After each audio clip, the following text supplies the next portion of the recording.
El profeta Isaías anuncia lo que será el Mesías, la misión que tendrá. Dice Isaías: el Espíritu del Señor está sobre mí porque me ha ungido.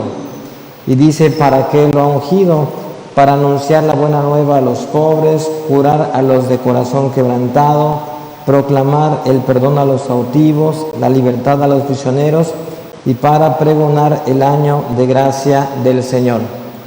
Isaías anuncia algo que parecía muy lejano, que sin embargo se hizo realidad en una persona concreta, que fue la persona de Jesucristo, el Señor, el Mesías ansiado por el pueblo de Israel. Hoy Jesús se presenta utilizando una imagen muy querida en el pueblo judío, la imagen del pastor. Imaginemos aquella época, si ahora todavía es un lugar desértico, Israel, con poca agua, con poca vegetación, el pastor preocupado porque la oveja tenga que comer, tenga cuidados, esté libre de peligros, que las fieras no las ataquen, que la oveja débil se robustezca para que tenga vida. Bueno, este pastor preocupado por las ovejas lo encarna Jesucristo. Dice Jesucristo: yo soy el buen pastor. Este yo soy hace referencia al yo soy de cuando Yahvé se le presentó a Moisés. Moisés le pregunta: y cuando me pregunte la gente quién te está enviando, ¿qué les voy a decir? Dios dijo simplemente: yo soy. O sea, Yahvé significa yo soy, o sea, el que existe por sí mismo y a quien no le hace falta nada ni nadie para existir. Bueno, hoy presenta Jesús este yo soy, es Dios, pero con una característica muy propia: el buen pastor. Dirá en otro momento: yo soy la luz del mundo, y otros títulos que se le adjudican o que él mismo se adjudica como Mesías. Hoy Jesús aparece como el buen pastor. Estamos en el capítulo 10 del Evangelio de San Juan. El texto en griego, más que buen pastor, la palabra exacta, literalmente traducida, es el pastor bello, kalos, bello, más que bueno. O sea, un pastor que con su belleza atrae a las ovejas. Un pastor agradable, amable, que te conquista al verlo y sobre todo al escucharlo. Dice que este pastor bueno o bello da la vida por sus ovejas, y esto se hará realidad sobre todo en el momento culmen de su ministerio, que será en la crucifixión. Bueno, dice muchas cosas sobre este buen pastor. Da la vida por la oveja, conoce a la oveja, alimenta a la oveja, protege a la oveja. Este pastor es el pastor que siempre apareció en la persona de Jesús, preocupado por toda la gente que acudía a él para escucharlo, para ser tocada, para ser sanada, para ser perdonada. Jesucristo siempre estuvo pendiente de sus ovejas de aquel tiempo, y también lo hace con nosotros que somos sus ovejas de hoy. Y este pastor Jesucristo se hace presente también a través de muchos pastores que él regala a su comunidad, a su familia, a la iglesia de hoy. Por eso estamos hoy conmemorando la memoria de un grande pastor de México, San Rafael Guízar y Valencia, un obispo mexicano, el primer obispo mexicano que ha sido elevado a los altares. Les quiero contar un poquito de su historia porque tiene que ver con la historia nuestra de Campeche. Él nació en Michoacán, en Cotija de la Paz, Michoacán, por allá, en Michoacán pues, por el año de 1878, o sea, hace como 150 años casi. Su familia era una familia pues acomodada, pudiente, que no pasaba hambre, y él aprendió de los papás a ser generoso con sus empleados. Una primera característica: siendo un niño bien, un niño rico, supo compartir lo suyo con el que no tenía la misma posibilidad económica que él tenía. Siendo pequeño le surge el deseo de ser sacerdote. ¿Y esto por qué? Porque los papás eran unos papás muy piadosos que siempre rezaban juntos en familia. De aquí quisiera resaltar que casi siempre las vocaciones al sacerdocio brotan, y a la vida consagrada brotan de familias que viven su fe en la casa. Porque la primera escuela de la vida y de la fe siempre va a ser la casa y luego va a ser la parroquia. Cuando era muy jovencito, adolescente, decide irse al seminario. Hay un librito que les recomiendo que se consigan y que lean, del padre José Antonio Peñalosa, se llama Rafael Guízar a sus órdenes. Lo cuenta como si fuera una telenovela. Dice que él pronunciaba la R como la francesa, la R, y los seminaristas, compañeros, se burlaban de él, así como hacemos bullying ahora, pero no nos traumamos. Bueno, en mi época no nos traumábamos con el bullying, ahora haces bullying y te demandan, ¿verdad? En aquel tiempo se burlaban de su R, la francesa, pero él lo tomaba como una broma de compañeros. Dice su biografía, escrita por este padre Peñalosa de San Luis Potosí, que en el seminario él era músico, tocaba su acordeón y tenía su grupo musical entre los seminaristas. Y esa música le va a servir después como misionero en Cuba. Y en esos años de la juventud inventó un canto que todavía cantamos hoy, que ya le pedí al coro que lo cante al final, un canto dedicado a la Virgen María que creo que todos lo aprendimos cuando éramos niños. Oh Virgen Santa, Madre de Dios, soy la esperanza del pecador. Ese canto fue brotado de su corazón y de su inspiración, que amaba a la Virgen María. Bueno, lo ordena al sacerdote y después, como tenía un espíritu misionero muy grande, se va de misiones a Cuba.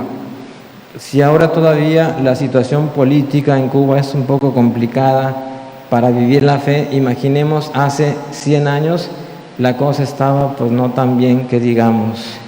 Y como él quería que la gente fuera a la parroquia y los niños fueran a la parroquia, tenía que ingeniárselas para que fueran los chamaquitos al catecismo.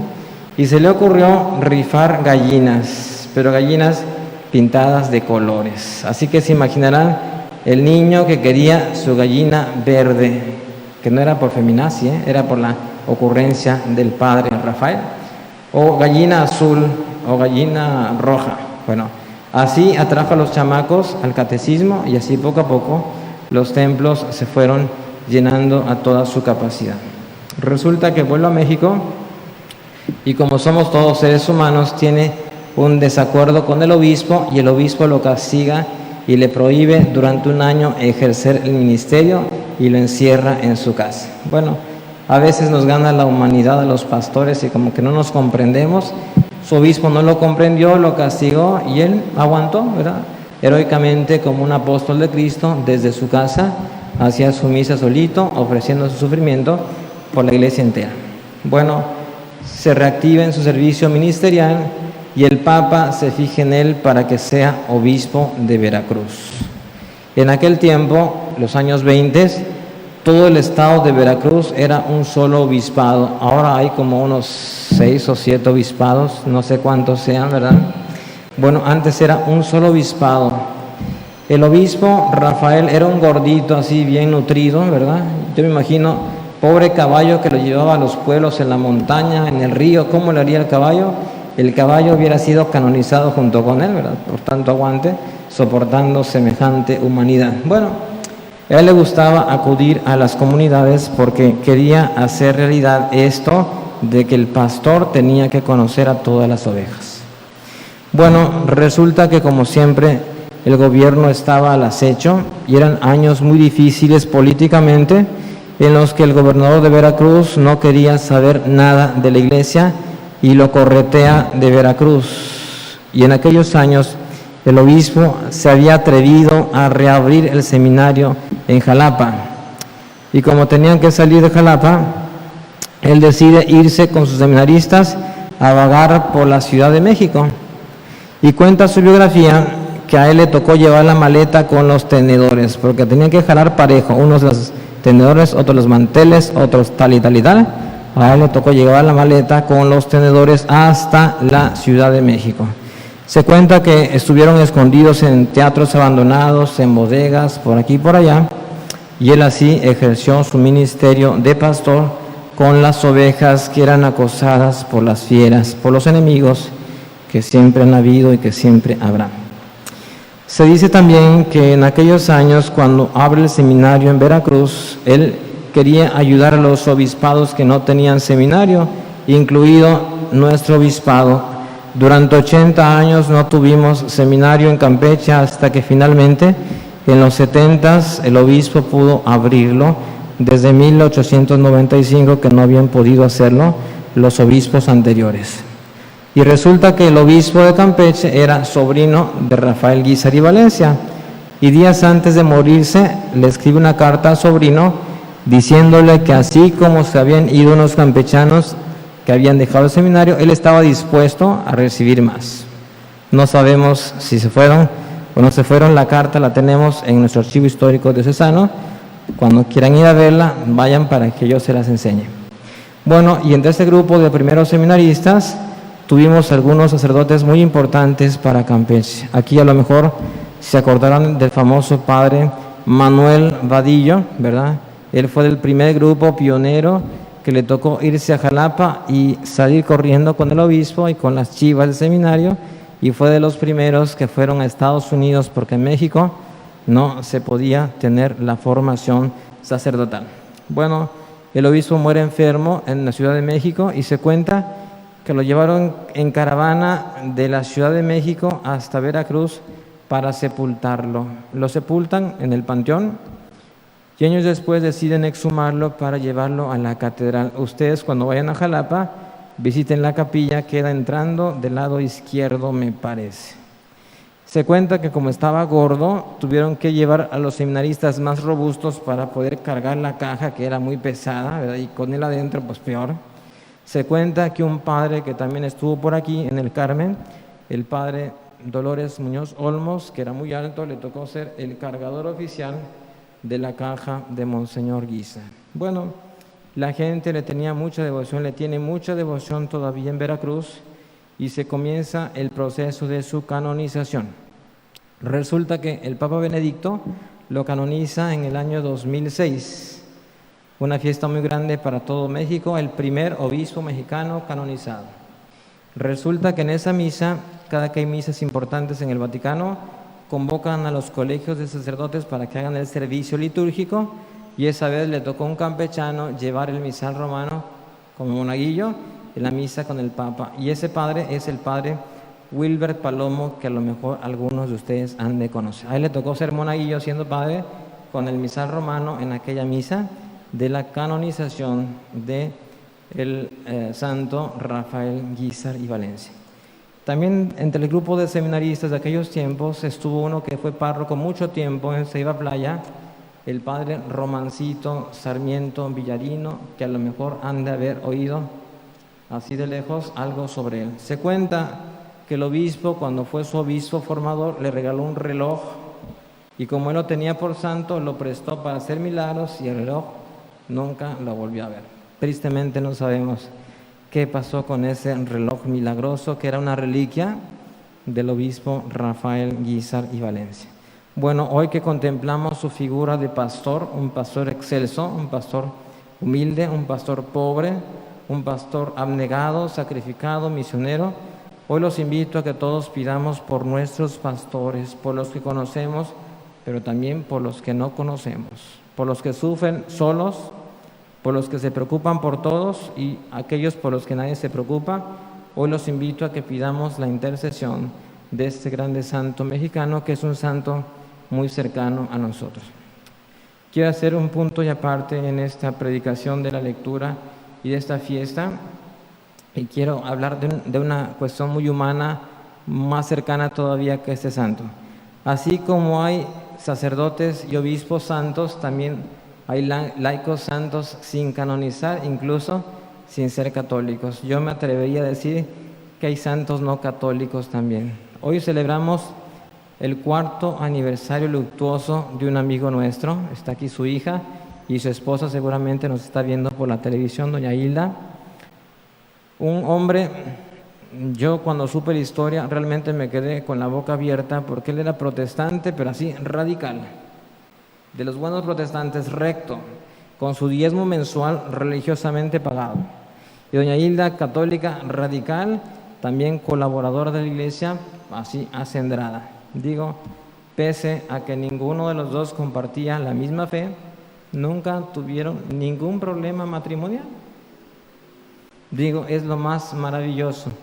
Yo pienso que es algo muy penoso que la gente se pelee o por la política o por la fe. Digo, en tu casa ni hables de política ni de fe porque van a acabar en pleito. Pues con ellos nunca hubo pleito por el credo que no compartía. Me parece algo digno de resaltar hoy para las familias actuales. La fe debe ser un punto de unión y de comunión y no un punto de conflicto ni de división. El final del Evangelio decía que habrá un solo rebaño y un solo pastor. Es el deseo de Jesús la unidad, no la uniformidad, que son dos términos completamente distintos. Una cosa es que todos estemos vestidos igual y otra cosa es que tengamos una comunión interior única. Pienso que este ejemplo de esta pareja, este matrimonio que muchos conocimos, creo que vale la pena resaltarlo y decir que es posible vivir la comunión, el amor sincero, comprometido en las familias actuales, ¿verdad? Hoy hacen falta mensajeros de amor auténtico, de paz familiar, de armonía familiar también, que nos enseñen pues que vale la pena luchar por los puntos que tenemos en común más que fijarnos por los puntos que nos dividen. Dice Jesús en el Evangelio que escucharán su voz y habrá un solo rebaño y un solo pastor. Quiero acabar diciendo un comentario sobre un video que me encontré en internet de un pastor por allá en la tierra de Jesús que estaba con su rebaño muy grande y dice, hicieron un experimento. Iba otro pastor, les hablaba y las ovejas simplemente no hacían caso. Pero cuando su pastor propio les habló, todas corrieron detrás de él. Si el animal es capaz de reconocer a su pastor humano, ¿cómo no intentar nosotros reconocer la voz de este pastor divino, de Jesucristo el Señor? Que su palabra que hoy se nos ha compartido no sea una palabra en vano. ICM